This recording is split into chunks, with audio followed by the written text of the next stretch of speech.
Muchísimas gracias por continuar con nosotros en su noticiero Promar. En estos momentos vamos a cambiar completamente de tema, nos vamos a la historia, porque vamos a hablar hoy que ocurrió un hecho importante. No lo dije al principio de efemérides porque tenemos un invitado especial que nos va a explicar qué pasó el 12 de julio del año 1854. Para eso tenemos como invitado especial al señor Carlos Guerra. Bienvenido acá. Carlos Guerra es costumbrista de la ciudad, también es por supuesto miembro de Asoprolara y también es miembro de la Fundación de Amigos del Casco Histórico. Por supuesto amigo de la familia porque también es productor de uno de los programas acá que también vemos y que te aparecen en Promar Televisión. Bienvenido. Muchas gracias, Nelly Carolina, amigos que nos ven.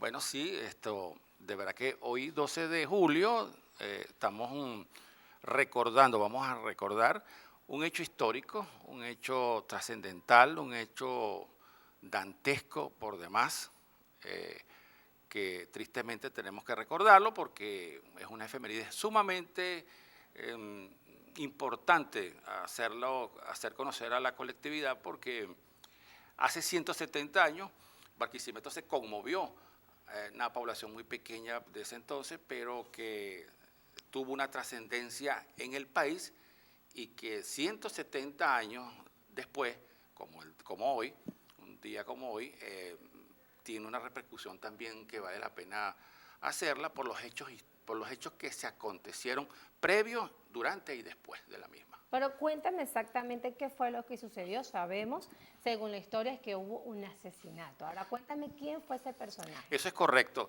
Estamos hablando nada más y nada menos que de un magnicidio, el primer y único magnicidio que ha ocurrido en Barquisimeto y quizás en el país para la época, hay que aclararlo, ¿no? Estamos hablando del asesinato del capitán Martín María Guinagalde, que era gobernador de la provincia de Barquisimeto para ese momento. Ahí estamos viendo imágenes de la casa de gobierno, esa es la imagen del gobernador. Martín María Guinagalde, tenemos que resumirlo, pero de la manera más breve, fue un hombre de aquilatadas virtudes, en primer lugar. Un hombre que había nacido en Carora y desde muy muchacho él se enfiló a las filas libertadoras bajo el mando del general José Félix Rivas y del general Rafael Urdaneta. Estamos hablando de máximas figuras del momento, claro, ¿no? Pero fueron sus grandes amigos. De manera que ese muchacho en 1813 se enfila allí y recorre una larga carrera militar al grado de que, al punto de que el mismo general Bolívar lo asciende a capitán gracias a su astucia, inteligencia y estratega desde el punto de vista militar, porque había batallado muy duramente con estos próceres, ¿no? Ahora, de hecho, él fue un héroe de la independencia, ¿no? Porque por su papel destacado en la gesta de independencia, de independencia del país. Pero además de eso, el gobernador de la provincia de Barquisimeto, el capitán Aguinagalde, fue presidente de la Asamblea de Carora, fue síndico de Carora, fue autoridad única de Carora, fue diputado, senador y posteriormente designado gobernador de la provincia de Barquisimeto. De manera que estamos viendo que era un hombre admirado, querido, respetado en la ciudadanía y a nivel nacional. Por ello, pues entonces, para aquel momento existía una tormenta política en el país, como siempre lo ha habido. Sin ahondarnos en la historia muy profunda del país, que la conocemos, porque Venezuela siempre ha estado en guerra, ¿no? Okay. Entonces, había una lucha especialmente en contra del monogato. Y tú preguntarás, o todos nos preguntan, ¿qué es el monogato? Significaba esa estructura de poder que manejaban los hermanos José Gregorio y José Tadeo Monaga. Así que entonces ellos, luego de la proclamación de la abolición de la esclavitud y la fuerza con que ellos dirigieron y mandaron sobre el país, hubo un enconamiento pero muy perverso hacia todo lo que oliera a los Monagas y por supuesto hacia el gobernador de la provincia de Barquisimeto. Él fue parte también de esa emancipación de los esclavos. Y el hecho, creo que lo que más puede alarmar es que ese asesinato sucedió justo en su despacho. Por supuesto, es que los detalles de esta historia es realmente sorprendente, es dantesco, es grosero, es abominable. No se ha registrado un asesinato tan perverso como el que se le hizo al ¿Cuáles son gobernador. las causas? Bueno, las causas, mira, fíjate tú que se ha estudiado tanto el caso que nunca se supo quiénes estuvieron de manera directa con el asesinato. Lo que sí es que hubo mucha conspiración. Y Barquisimeto era muy pequeñísimo, estamos hablando de la ubicación del lugar del asesinato, carrera 19, con esquina de la calle 22. Que vimos ahorita la foto. Exactamente, y allí esa casa era el despacho del gobernador, ¿entiendes? Okay. Entonces, era una ciudad tranquila, silenciosa, pero el gobernador Riera Guinagalde jamás pensó que en la esquina sur, oeste, donde hoy está el Hotel Príncipe, en esa casa se estaba conspirando contra él. Es decir, a una cuadra, en cada esquina de su propio despacho. Y fue cuando el 12 de julio de 1858, un día como hoy, a las 11 aproximadamente, porque todo lo que estamos hablando aquí está registrado. No podemos inventar, eso está registrado. Era casi al mediodía, él se dispone a almorzar con el subsecretario general de gobierno que se llamaba Cosme Urrieta y el señor José Peña, que era la autoridad de Caudares. Entonces allí ellos estaban planificando porque el gobernador quería inaugurar una escuela de varones en Caudares. Imagínate tú lo lejos que era Caudares. Claro. Pero estaban planificando cuando escucharon un ruido que los estremeció, un cohetazo, tiros, y entonces ahí es donde ellos acababan de almorzar y ahí entonces se produce el hecho más dantesco, repito, que se ha producido en la ciudad y más en el centro, porque el Barquisimeto era eso. Claro. 10 cuadras que iba hacia el norte, hacia el sur. ¿Qué se iba a imaginar ahora después de eso? De allí entonces, bueno, el surgimiento del hecho como tal fue tan violento que eran más hombres.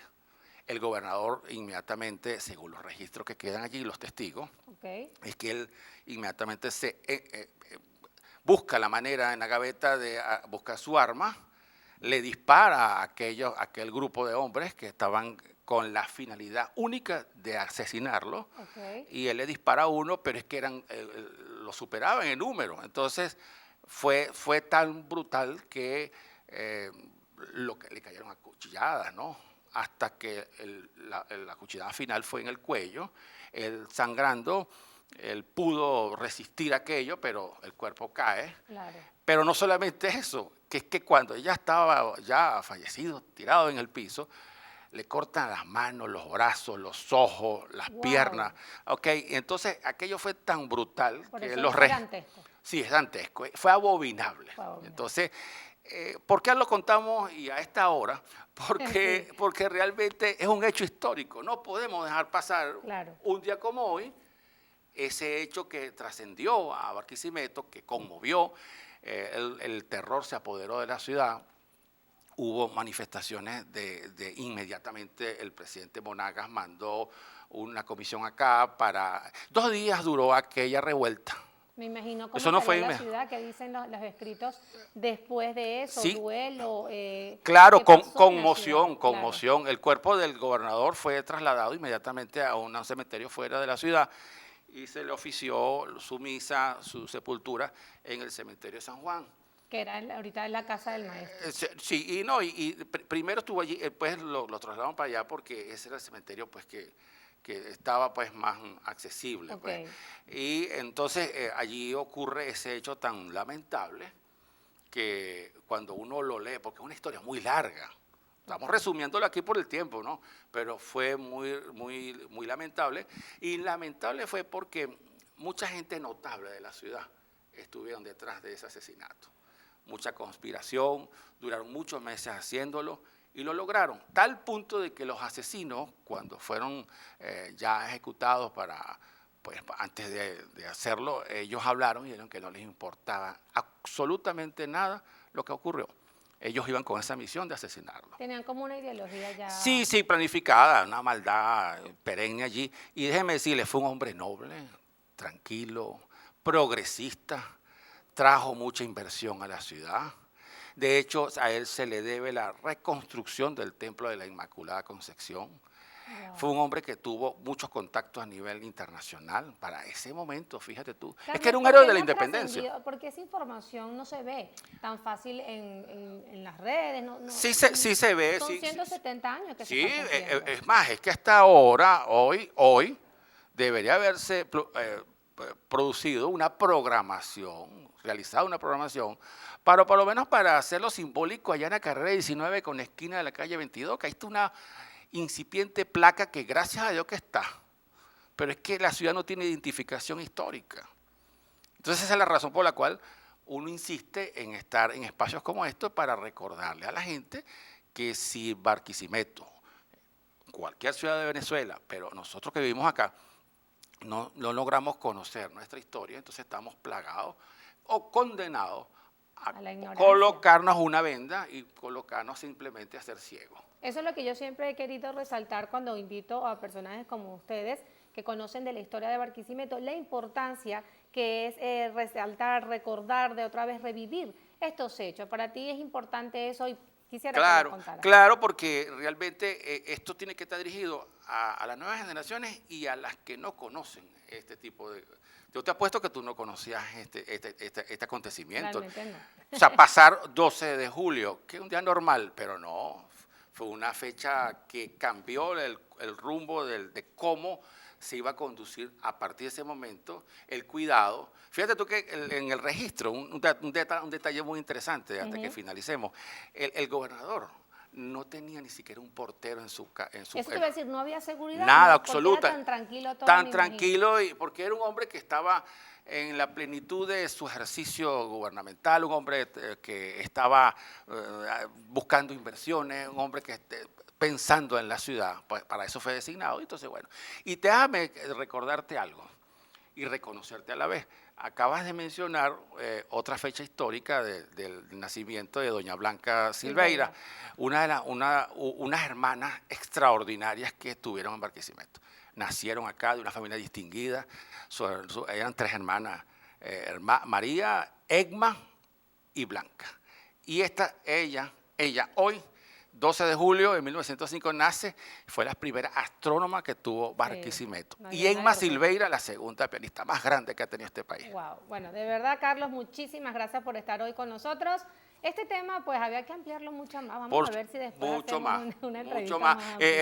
Te digo que la conspiración de este acontecimiento tuvo mucha gente pero muy conocida en esta ciudad. Por eso lo vamos a hablar luego. Bueno, estábamos hablando con Carlos Guerra, costumbrista y también miembro, por supuesto, de Soprolara y de la Fundación Amigos del Casco Histórico, con esta entrevista. Gracias, Carlos, una vez más. No, gracias a ti, Caneli. Nos vamos, nos despedimos por mí. Ya por mi parte será hasta el próximo lunes. Cuídense mucho. Sigan con la programación que les ofrece Promar Televisión.